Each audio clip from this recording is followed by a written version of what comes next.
Hey friends, Shay here. So I'm here to wrap up my reading in February, which really wasn't very much. February was kind of a sad girl month for me, not for any particular reason. I was just feeling kind of down. I think the weather and things like that, and my depression/anxiety kind of flared up for a bit. So I didn't get too much reading done. I'm pretty sure I only read 4, maybe 5 books in total, and then I read some manga. So let's quickly dive in and talk about the things that I read. March is already going much better, I can tell you that right now, so let's dive in. I'm going to start with the books first because there's less of them.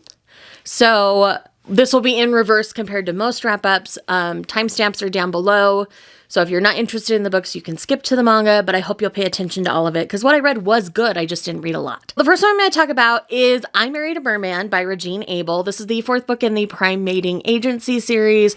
I adored this book. Echo is such a swoony hero, and he did everything in his power to make his heroine and his mate feel amazing and help her grow into her own skin, for lack of a better term, because basically she's part his species, like the evolved version of his species.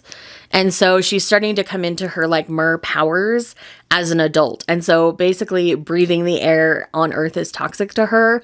And so she gets sent to his planet because it's less toxic for her. And then things start to progress from there. It's super cute. Really loved it. Would recommend the entire series. And then the other one I'm going to talk about, I don't have an actual physical copy of, and that is 6 Crimson Cranes by Elizabeth Lim. This was our Tell It Again pick for the month of February. The live show will be this weekend on April's channel. We had to push things back for personal reasons, and so we will be talking about that then. So make sure you're following her channel. She'll be linked down below. And this is a really solid fairy tale retelling style story. I really loved it. Had a great time. Looking forward to how it's going to continue from here because it's very, very intriguing. So yes, I've got 2 more books to talk about. The first one is Guild by Raven Kennedy. I buddy read this with Lindsay over at Lindsay Tut. We also buddy read 6 Crimson Cranes.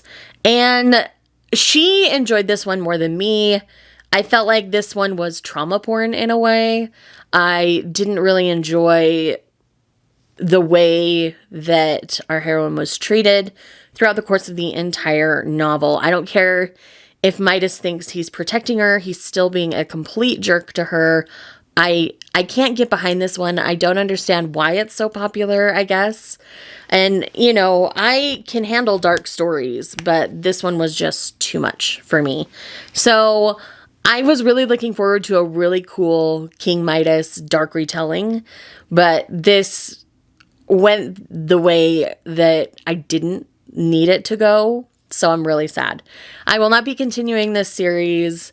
I won't be keeping this copy. It's not my thing. So there's my official opinion on Guild, and that's all I have to say. And then the last novel I'm going to talk about, because I'm pretty sure that's all.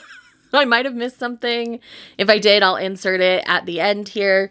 And I finally finished The Gathering Storm by Robert Jordan. And this was a 5-star read. This was absolutely fantastic. This is the first of the 3 novels that Brandon Sanderson wrote in proxy for Robert Jordan. Robert Jordan had sketched out the end of the series, and Brandon took over in executing it for him after he passed, with permission from his wife, because his wife is the one who selected Brandon, if you're not familiar with the history there. But this is so good. I really love what Brandon's doing with the characters and the course of the story, and I'm really excited to finish this series off this year. I'm taking a bit of a break from this one. I'm reading some really fun audios that I've been waiting on because I wanted to get this one done. But once I finish those, I'll be diving back into Towers of Midnight and continuing on with the series because it is a really solid high fantasy series. And the way Brandon's finishing it already, I can tell is going to be amazing. So that is it for the books as far as I can remember.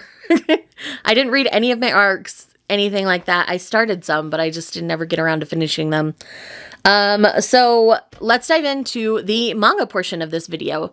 The majority of the manga that I read for this month did happen during the Manga Love Readathon. I will leave the vlog where I read all of those linked in the corner for you. And then I'm going to briefly mention the things outside of that I read. So first up, we have Beauty and the Beast of Paradise Lost Volume 3. This is a fantastic series. I really love it. I believe this is still ongoing in Japan last I looked. So it's going to be slow releasing from here. But man, I really love the course of this series. It's super phenomenal. And I can't wait to see what's going to happen in Volume 4. This one left a lot of questions for me towards the end, and I'm very excited for the future of the series. The next one I'm going to mention is Volumes 1 and 2 of the Birds of Shangri-La. This is a male series in which we're dealing with a male-centered brothel. The men who work in the brothel are very well cared for, and essentially this man named Apollo comes to the brothel to be hired as what they call a teaser. So these are essentially the men that prepare the birds, as they're called, for the patrons of Shangri-La.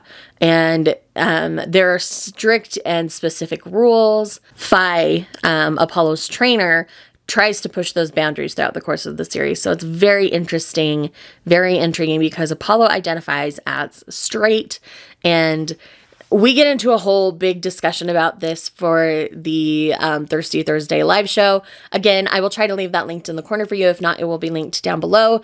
If you want to hear my thoughts along with Aisha, Natalie, and Dylan.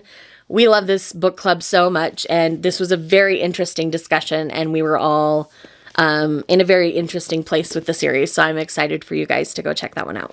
Next, I got caught up on Night of the Ice. So I read Volume 7, Volume 8, and Volume 9. This series is so good. We only have 2 more volumes left after this. Essentially, this is about 2 childhood friends. One's a giant nerd who loves anime, and his female friend has to cast this spell before he goes on, or he doesn't land his jumps. And it's about the evolution of him and her and their relationship evolving to more than friendship. And it's so good. I love it so much. And I'm really excited to see how the series finishes. So 2 more. And I think if it was too much longer than that, it wouldn't be enjoyable. All of the dramatic beats at this point have made sense. And I think if they were to add any more, it would just be too much. So I'm very, very, very excited to see where this one lands in the next 2 volumes. Next, of course, I read Yakuza Lover Volume 4. This actually moves the plot forward. This is not just sex as the plot anymore. We get to see more of the Yakuza side of things, because that's where the plot is moving, is on the Yakuza side of things. So I'm very, very excited for the future of the series. This volume was solid. I really enjoyed it. Though it was still steamy, just like the others, again, there was enough plot moving forward that I really was able to enjoy this one a little bit more, because we took Volume 3 to kind of establish their relationship a little bit better, and then Volume 4 is actually moving the plot forward. So that was really a good choice for the mangaka, I think, to focus on the plot in this one. The next one on the list is When Will Ayamu Make His Move, Volume 2. There's 2 more volumes out. I'm a little bit behind on this one, but this is a really cute series about a guy who wants to beat his senpai at shogi before he asks her out. And so he has this, so he's like aloof, but she's interested in him and she's trying to get him to ask her out. And she doesn't understand why he won't make his move. And so that's kind of the whole premise of this series. It's super cute. The second installment has like the school festival and the things that he's willing to do for her. And it's just so cute. They're precious. I really love them. So if you've been sitting on this one, I would recommend picking it up. Now that I'm 2 volumes in, I can say for sure that yes, this one is fun and cute and just a good time. Next, we have a volume that I was afraid would never come out, but it has come out, and that is Mama Akuma Volume 2.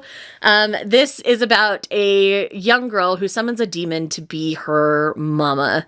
And this guy here, Akuma, is the one that answers. And he doesn't understand, but he's doing his best to be her mama. He's learning to cook, all those kinds of things. We meet a fellow demon friend in this particular volume. It's so good. I love it so much. I'm not going to say any more because I don't want to spoil the content of this volume. But yes, if you loved volume 1, definitely pick up volume 2 because volume 2 was just as good, if not better. Then we have this. I read it. There's a video. That's all I'm going to say. And then last but not least on the list is another one that I have a video for, and that is I'm a Wolf, but my boss is a Sheep. This is a really cute office romance with two people who are animalistic. She's obviously a part sheep, he is part wolf, and it's about their work relationship as well as a budding romantic relationship between the two of them. I'm really interested to see how volume 2 is going to turn out. And yes, I'm obsessed with these two. So if this is like, if Beastars and Sweat and Soap had a baby, it would be this. Like, yeah. I don't know how else to explain it. I probably explained it better in my other video, so go check that one out. But yes, definitely read I'm a Wolf, but my boss is a Sheep. Okay, so as far as I can remember, that is everything that was read in the month of February. Let me know in the comments down below what some of your favorite reads from February were. If you're here just because you love me, leave me some sort of spring animal related emoji, so like a bunny or a sheep or something like that, and I will see you guys in the next one. Bye. Was it all just a dream, just all in my head?